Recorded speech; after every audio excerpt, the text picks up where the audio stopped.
안녕하세요. 남박사의 백세건강TV입니다. 구독, 좋아요, 알림 설정은 영상 제작에 큰 힘이 됩니다. 그럼 시작하겠습니다. 혼자 있을 때 가슴이 돌덩이처럼 눌리기 시작한다면 단 10초 안에 선택이 생사를 가릅니다. 오늘 누구도 곁에 없을 때 스스로 생명을 지키는 법을 알려드립니다.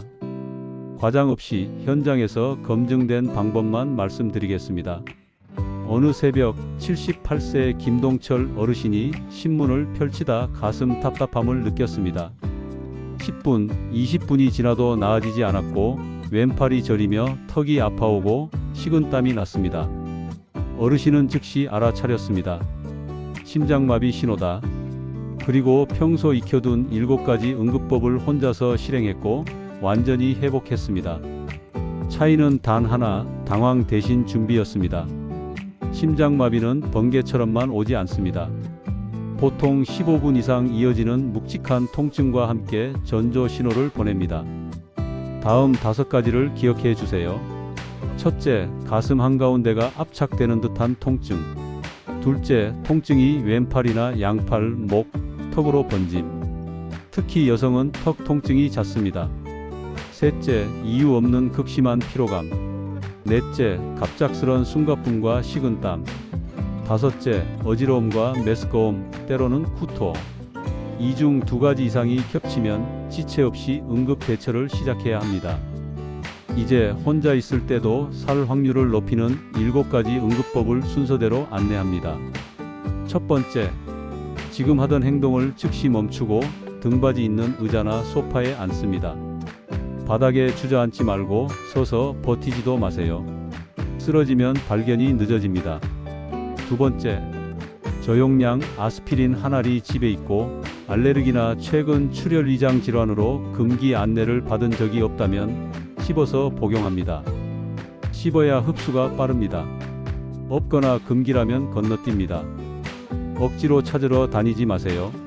세 번째, 곧장 119에 전화해 정확한 주소를 또박또박 말합니다.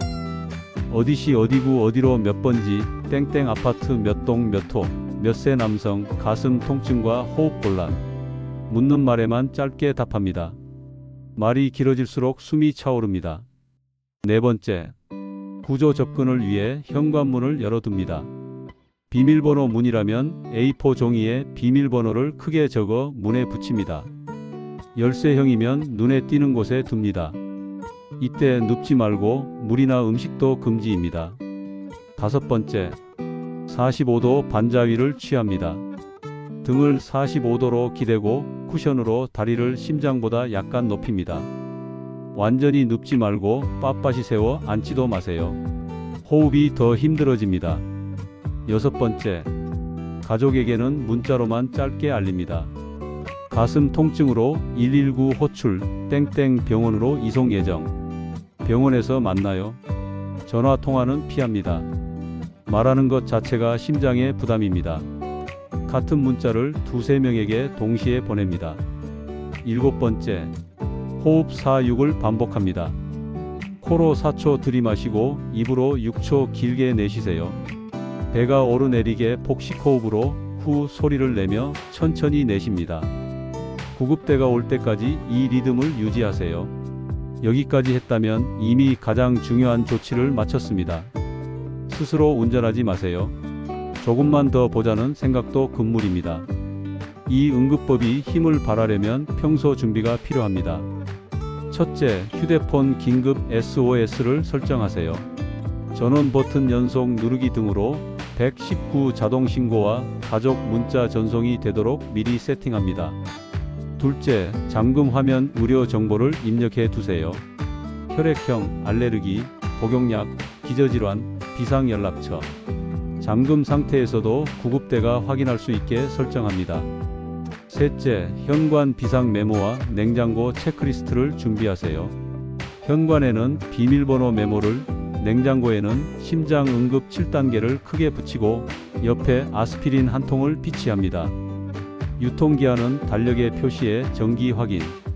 넷째, 한 달에 한 번 문 열기 비밀번호 부착 반자위까지 1분 안에 해보는 연습을 하세요. 연습은 위기 때 침착함을 만듭니다. 이제 재발과 돌연사의 위험을 낮추는 생활 루틴입니다. 혈압, 혈당, 지질은 검증된 약물 치료와 생활 습관으로 관리합니다. 가정 혈압은 아침 저녁 같은 자세, 같은 팔로 2번 측정해 기록하세요. 흡연은 즉시 중단하고 음주는 줄입니다. 식사는 염분을 낮추고 가공육과 튀김은 최소화합니다.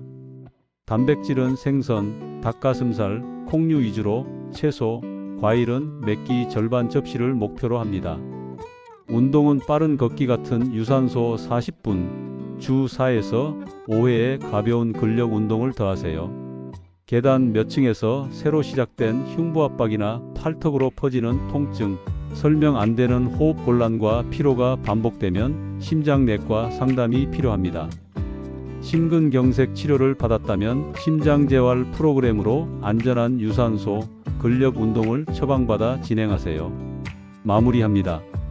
전조 신호를 기억하고 혼자일 때는 앉기, 아스피린, 119 문 열기, 45도 반자위, 문자 4에서 6호흡. 평소에는 SOS 설정, 잠금 화면 의료 정보, 현관, 냉장고 체크리스트, 월 1회 연습. 이 준비만으로 위기의 결과는 완전히 달라집니다. 도움이 되셨다면 구독과 좋아요, 알림 설정 부탁드립니다. 댓글로 오늘 SOS 설정 완료, 현관 비상 메모 붙였습니다.처럼 당신의 실천 한 가지를 남겨주세요. 작은 준비가 생명을 구합니다. 가족과 지인께도 꼭 공유해주세요. 주의 및 면책입니다. 이 영상은 일반 건강 정보입니다. 흉통, 호흡곤란, 식은땀, 어지럼이나 구토가 동반되면 지체 없이 119에 연락하고 가까운 응급실로 가야 합니다. 아스피린 복용은 개인의 알레르기, 출혈 위험, 복용약에 따라 금기일 수 있습니다. 기존 질환이나 약물이 있다면 반드시 주치의와 상의하세요. 오늘 배운 것들이 실제로 필요 없는 날이 계속되길 바랍니다. 하지만 그날이 온다면 당신은 이미 준비되어 있습니다. 감사합니다. 항상 건강하세요.